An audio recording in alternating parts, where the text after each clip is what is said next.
Hello, everyone. Welcome to Flight to Freedom. It is good to be with you today. Please help us out by subscribing to our channel, Flight to Freedom. You would be helping us out in order to provide you more content. Last week, most of you know, I did my first solo. Wow, what an excitement, what an adventure it was. Really had a good time flying the plane. And friends, I couldn't have done it without your help, your support, and I just want to say thank you for that. Today, friends, we are going to be doing some maneuvers. So watch and wait. Now, some of the stuff is just the run up that we're doing here, and so that's why it's taking this time. So what I'm going to do is I'm going to fast forward some of this thing here. If you want to see what we do during this time, some of my earlier videos, I am doing a complete run up, so you can see it there. But for now, I'm just going to speed it up.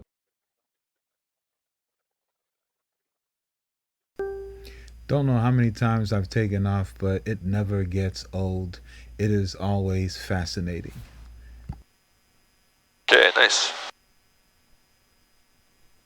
Oh man, not a lot of clouds in the sky today. No, it looks pretty nice. I mean, over here, straight ahead of us is nothing. A little bit up to the left there, but. USGA3, proceed south on runway 20, cross runway 33. Now that click sound is the sound that he's making, punching in certain information into the GPS, and so that's what you're hearing there. All right, cool. Whenever you're ready, let's go ahead. Let's turn left to like 330 for our heading. All right, turning left 330. Again, my apologies. We only have the front, not the front view, but as you can see here, you're only able to see us. We do not have the front view, but we'll get it together. Could have gone the other way. Yeah, I was gonna say just could have just gone left, but that's fine. All right, good. 330, and we'll stay climbing. We'll come up to like 35 or 4,500 feet. We'll kind of see how it looks with the clouds here.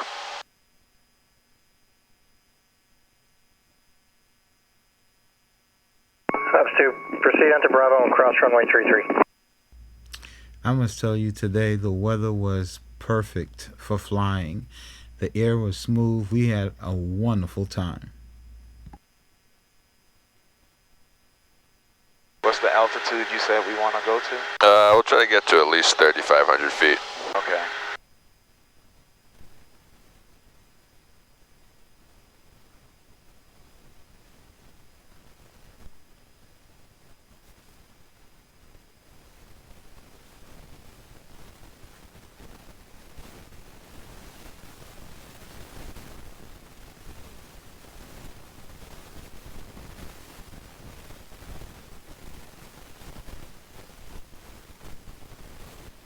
House 1, proceed as requested on Bravo. Did you and your dad go flying? Are you guys Yeah, we were flying last night. Scenes come through? How was it? Yeah, it was pretty nice. We went up to All right. Orange and a couple landings here. Oh, okay. Like a little bit under 2 hours we flew around. Roger. Really nothing going on at nighttime, you know, it's pretty relaxed. Usually never anyone here, never anyone flying around in the areas around the airport.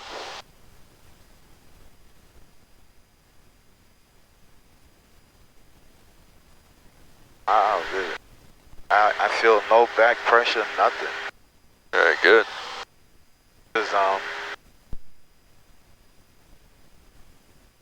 USGA3, it's approved.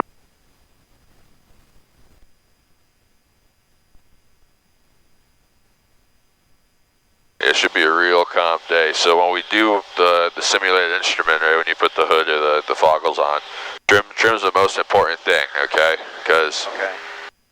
we want the plane's sort of default position to be level if we're trying to stay level, right?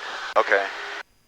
Because if you have to do something that isn't stare directly at the altitude for a second and the trim is not set correctly, then we're all of a sudden going to be climbing or descending. It'll be all over the place, yeah.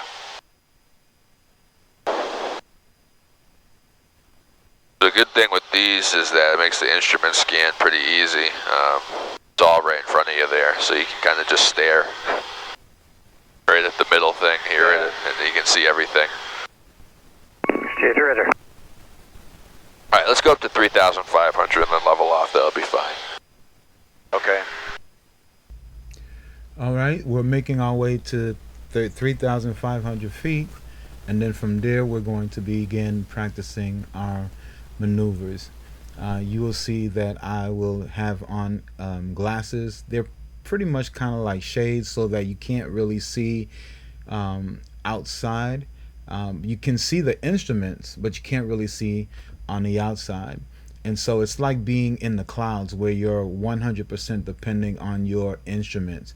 So because I'm getting ready to do cross country, some cross country flying, he wants me to be able to fly in those conditions if those conditions were to present itself. Now, technically speaking, as flying VFR, I'm not supposed to fly in those conditions, but you never know. It's better to be ready than not be ready. Okay, here we go.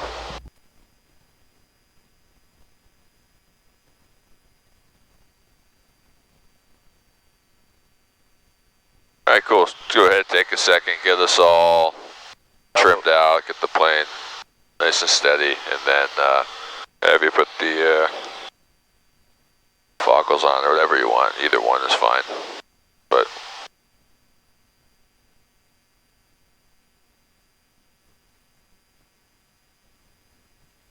what I'm going to do too, right, is if you push in on here, you can go over to altitude, push in, and then we can adjust an altitude marker. So I'm going to put a marker on 35, I'm going to put a marker on 330. Okay. So that way we can keep track, and we're going to try to maintain both of those once we put the hood on.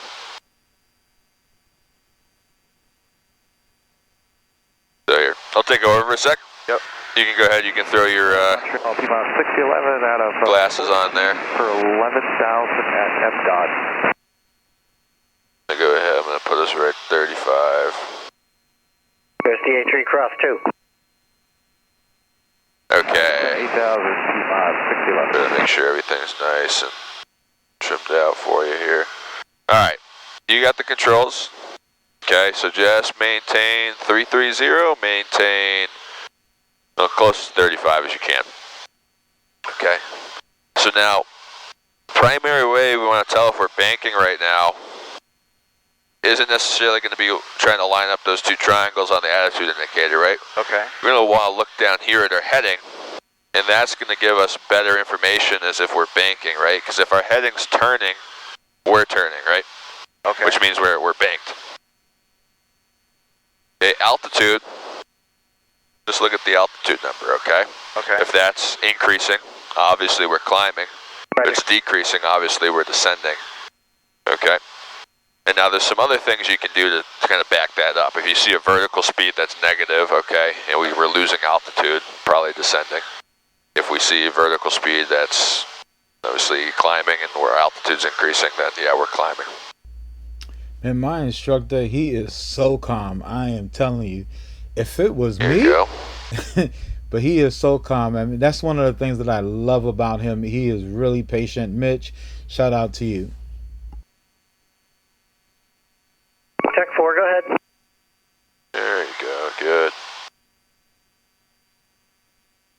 Gaps 4, proceed on Bravo and cross runway 33.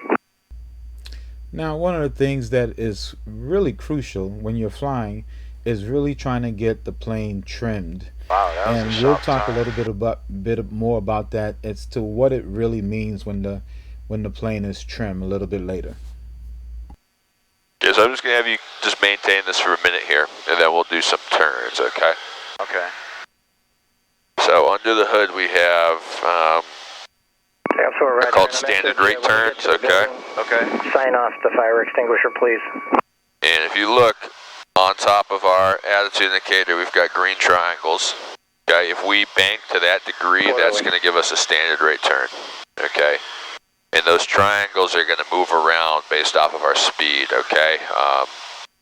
Depending depending on our speed, is going to determine how steep we need to bank in order to have a standard rate turn. Okay. The slower we are, the kind of like the tighter our turn radius will be, okay? And the faster we are, kind of like the wider our turns will be. So our bank angle is going to change based off of our speed. There's an equation you can use to calculate the exact bank angle based off of your speed, but I don't know it off the top of my head, and it doesn't really matter. So we have instruments. We also look down here. When we bank, you're going to see that our miniature airplane banks. If we put our wingtip on that white line to the left, that would be a standard rate left turn, okay? Okay. See how it says 2 minutes? Yeah. That means it would take 2 minutes to do a 360-degree turn. Oh, okay. So if we wanted to turn from 330 to 240 standard rate, how long do you think it would take? Westfield Tower, Skyhawk, November 28. Say that one more time. So we're going to turn left 90 degrees. Okay. At standard rate, how long would that take, do you think? Information A minute? Okay, 30 seconds. 30 seconds. All right. A 180 would be a minute. 90 degrees would be 30 seconds. Okay. 360 would be 2 minutes, okay? Okay.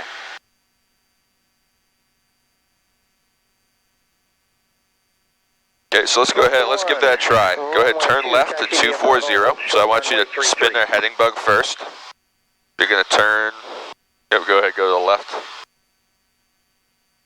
Keep going, 240, that way we know where we want to go. All right, bank left.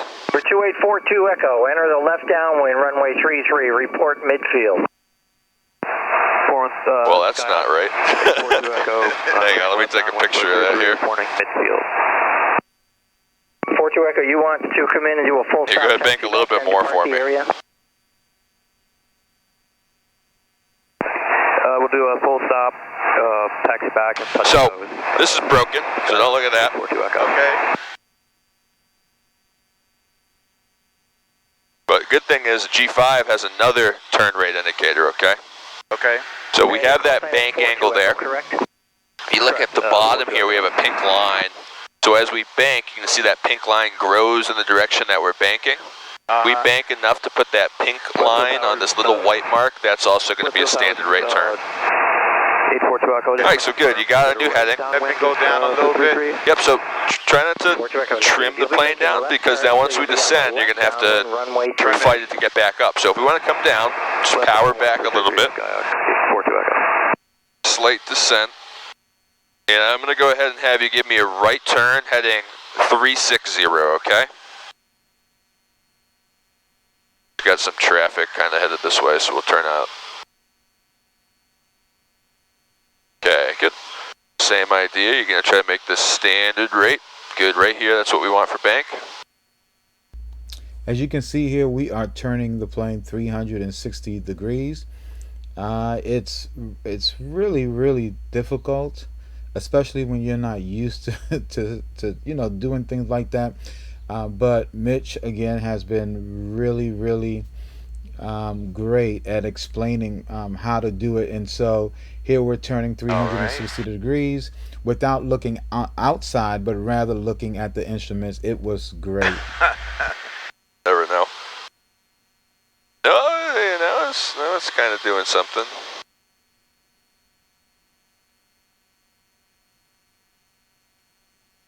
All right, good. And now, make sure we get that power back in. I think that actually fixed it. Here, just do a little bit of a bank left and watch that thing. Okay, now it's working. Okay. Yeah, flying is such a privilege.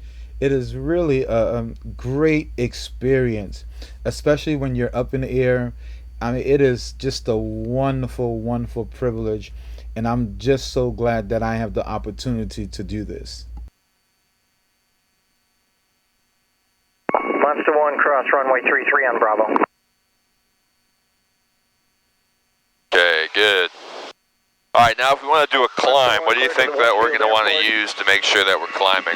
Alpha Golf 54 routing is filed, maintain 3,000. Give it more power. All right, yep, so we're going to have to give it more power. We're going to have to pitch the nose up, but now you can't see the horizon, right? So how do you know if we've pitched up too much or not enough, or... I'm looking at right here. Okay. We don't want to use our speed, okay? So you're going to want to climb at VY, or whatever, cruise climb. So let's pitch up for like 85 here. Okay. So we kind of have like just memorized sort of settings for speed and power. Okay. And that should give us a certain result. So if you look, our speed, okay, full power, speed like 85. Look at our altitude. You can see our altitude's increasing. Yeah. I see that. USCA3, roger. And now we're not going to have a horizon to see, oh geez, it looks like we're real steep up here. So you're going to kind of have to watch the speed to make sure that we're maintaining enough airspeed to keep the plane stalling.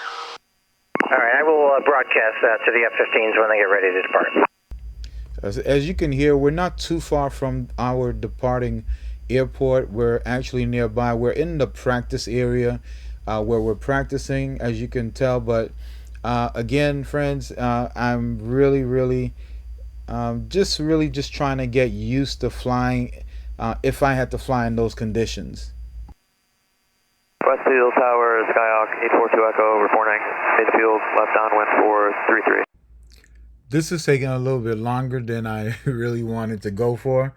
So what I'm going to do is I'm going to speed it up a little bit to get to the part where he tells me to close my eyes, and then he does some maneuver with the plane, and then I have to recover from that. Boy, it made me feel some type of way. So I'm going to go to that part now.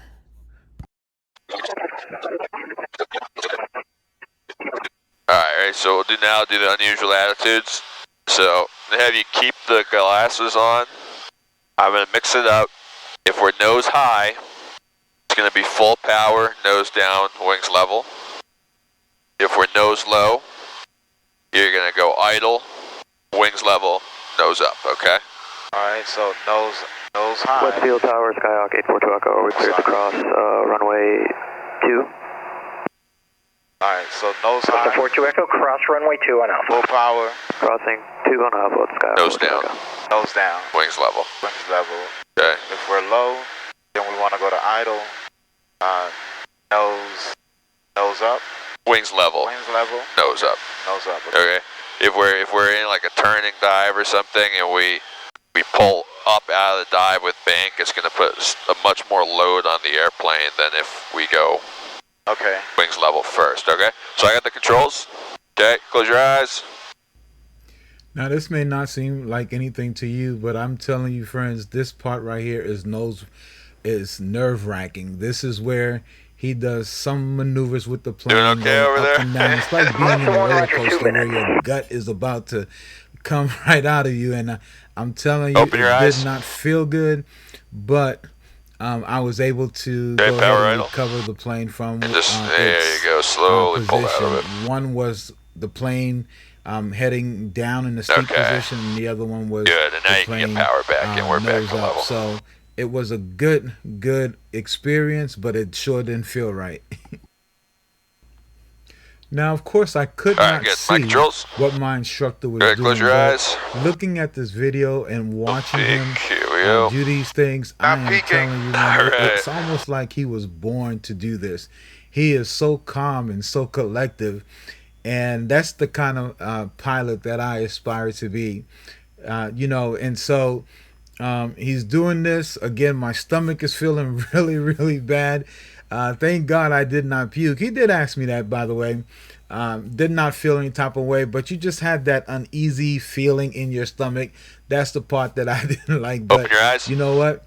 It was worth it. Westfield Tower, Skyhawk 842 Echo, look shorter runway 33 on Alpha. All right, good.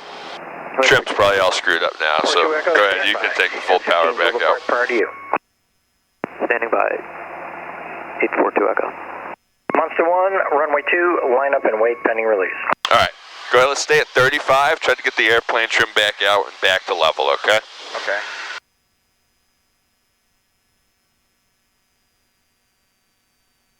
Monster 1, while you're in position, reports of vultures orbiting the field southwest of the airfield mostly. A little bit too much nose down there. All right, here, just let go for a sec. Watch what happens. See how we're going down. So try to pull that nose level. Okay. And then you're going to adjust the trim, and you're going to have to feel what the trim's doing with the hand on the controls, okay? If you're just trimming without putting the control forces in, you're going to have a really tough time getting the right amount of trim, because you're not going to get the right level of feedback, okay? Okay. Well, friends, I'm going to go ahead now and end it right here. This session really was a long session, I believe over an hour, so I'm going to cut it into two. We're making our way back to Westfield, where we're going to be practicing some short field landing, short field takeoff, soft field landing, soft field takeoff. You'll get a chance to see me do that in the next video.